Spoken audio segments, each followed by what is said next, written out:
This episode is brought to you by Progressive Insurance. Fiscally responsible, financial geniuses, monetary magicians. These are things people say about drivers who switch their car insurance to Progressive and save hundreds.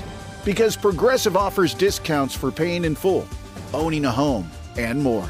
Plus, you can count on their great customer service to help you when you need it, so your dollar goes a long way. Visit Progressive.com to see if you could save on car insurance. Progressive Casualty Insurance Company and Affiliates. Potential savings will vary. Not available in all states or situations. You're on the best of the Morning X. If you keep listening, it might make sense. 99X. And one of golf's true legends. Chi-Chi, you're a super senior too, yeah? I'm a super guy. You're a super guy. That's right. Now, wait, a senior is what age, and a super senior is what age? Well, to play the super seniors division, you got to be over 60. And the seniors is 50 on. I see. All right. So you got a 10-year window that you're a senior, then you're a super senior. I thought you were only like 43, 44 years old. Well, I'm as old as my tongue, but I'm older than my teeth. When do you become an old fart, Chi-Chi? Is that 90? Yeah, well, I'm planning to consider myself an old man when I'm 100. 100, gotcha. How many, let's see, do you still, you'll still go out and play 2 rounds a day, no problem? Yeah, well, I played 36 holes yesterday. Man, oh man. What is it like? Because golf is not really a game of strength. It's all a game of technique, right, and mechanics. So what is it as you get older that falls apart or is not falls apart, but what is not, let's say, as sharp as maybe your game was 20 years ago? Because it's not like you can't drive the ball far. I think your concentration goes bad. Mm-hmm. And I believe that you start hitting the club that you used to hit when you were 30. Like you used to hit, maybe 15 years ago, I used to hit a 7-iron 170 yards. Now I'm still trying to hit a 7-iron 170 yards, and it's only going about 155. And that's a problem if there's a lake in between you. Well, unless you're Moses. Yeah, that's right. What's the worst you've ever scored on one hole? What's the worst single hole you can remember in your career? Well, I scored, I think, 11 on a par 3 last year. No, the year before last in Silverado, in California. What happened? Well, I just went in the water, and I was very stubborn. I'm a very stubborn individual, and I try to play it out. And the official was with me there. I say, look and see if I violate any rule, and I kept swinging at it until it came out. I take it after an 11, you don't do the sword dance? You feel like hiding, but at least I made everybody there feel like I played like they did. All the galleries. With all the all the new equipment now, and every day it seems like one of the companies is coming out with some new club that's better than all the other clubs. Do you have something in your bag that you've held on to for years and years? Like, are you still playing the same putter that you had when you were 20, or is there a driver or a wedge that you refuse to let go? No, I think that technology gets so good every year that you have to go with the technology. And I think that I hope that the USGA start, instead of making the rules for the amateurs and the pros the same way, let the pros not use certain equipment, but all the technology that is coming out that can help the amateurs hit the ball longer and play better. I think that they ought to let them have it. Chi-Chi, who's the best celebrity golfer you've ever golfed with?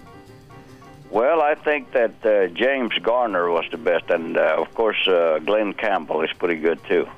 Really? Was Bob Hope ever really that good a golfer? Yeah, Bob Hope was also very good. He was about a 3 handicap. Really? Wow. Yes, he was. Man, do you have, to this day, will you get calls from, let's say, Hollywood agents who have stars who want to go play golf with you? Do you get sought out for that kind of thing? No, I've been offered quite a few movies. Really? Yeah, but I don't want to be in no movies. Why not? Well, we Puerto Ricans always get shot at the end. I I want to be the good guy for a change. Come on, you can't see you and Antonio Banderas doing like a Zorro routine? Yeah, that's what he was going to say. See, they wanted to use me in that. Remember F Troop? Yeah. They wanted to use me in that, and they wanted to use live bullets on me. Oh, that's funny. Yeah. That's funny. We had Lee Trevino on one time, and he told a story about how he once beat a guy playing golf, and all he used was like a taped-up Dr. Pepper bottle. Any stories like that in your arsenal? You ever played golf with anything other than a golf club? No, not really. No, I've always played with golf clubs. I didn't have that good of an imagination. Of course, Trevino got a tremendous endorsement out of that after he won the U.S. Open, which was great. Did he really? Yeah, but he did play that guy with that bottle. Now, I hear... Oh, so that's a true story, because I kind of questioned it even when he told it to us. No, that was true story. Oh, man. You're not like a real tall guy. I mean, you're only, what, about 5'7"? 5'7". And yet you've always been known as one of the longest hitters in golf. What is it? What do you do? What is the secret to your swing that allows you to get such distance on the ball at such a small stature? Well, I had tremendous hand action. When the machine first came out that they measure your club speed, I remember like now we were in California, and that machine went up to like about 150 miles an hour. My golf club, that machine could not catch it. My club was over 150 miles an hour coming down. How long ago was this when you got measured for that? Maybe 30, 40 years. I don't quite remember, but we did. It was at the Bing Crosby.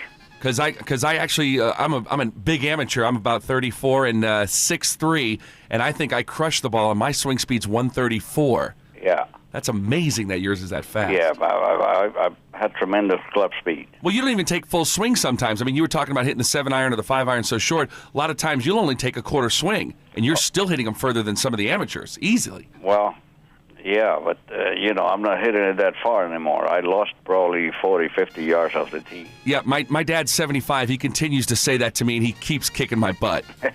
Well, yeah, that's good because... when you start kicking his butt, you're going to be out of the wheel. Yeah, I don't think it'll ever happen. So the best advice, obviously, for amateurs, it's the short game, because the long game, like the old saying is, it's not where you drive, it's where you arrive. Short game, that's the key to it. Over 50% of the shots are hit from 100 yards in, and amateurs never practice that. Yeah, it's course management, too. This interview isn't over. More after a quick break. You can also find it and more on the Morning X with Barnes and Leslie podcast. You're inside the best of the Morning X. Hey there, I'm Paula Pan, host of the Afford Anything podcast. I help people make the smartest money decisions possible. How should that money get invested? Why value? Why not growth? We're going to answer all of these questions. All of them? All of them! From investing strategies And the thing about tariffs. to economic trends and beyond. In one episode. In one episode. Can you believe it? I gotta ask for a raise. What's 5% of zero? Oh, crap. Afford Anything. Follow and listen on your favorite platform.